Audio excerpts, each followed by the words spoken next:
In today's video, we'll demonstrate how to connect a .NET Blazor web application to a MySQL database using dotConnect for MySQL. You can choose between the free trial and the full version. The free trial lasts for 30 days and lets you explore all the available features. It cannot be used for commercial projects and does not require a license key. To start the trial, simply download the installer from the Devar website and install it on your machine. If you purchase the full version, your activation key will be available on the Devar customer portal. To get started, you need to create a new Blazor project in Visual Studio.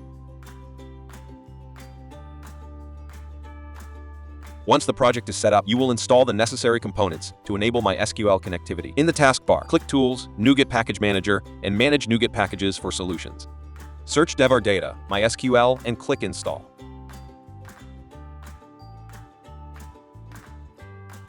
Your project is ready to work.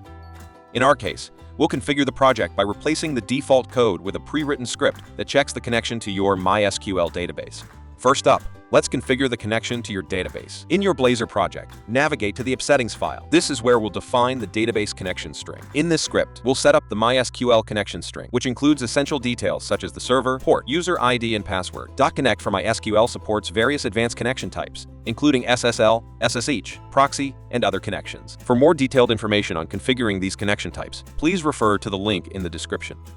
Let's create a model class to represent the data in the actor table from the Sequila database. Go ahead and create a new C# class and call it actor. This model will mirror the structure of the actor table. Next, we need a way to connect to the database and retrieve data. To do this, we'll create a databases service class. This service will handle the database connection and retrieval of actor data using the MySQL connection class and Devar Data MySQL library. With the database service ready, it's time to register it in the Blazor Applications Dependency Injection container.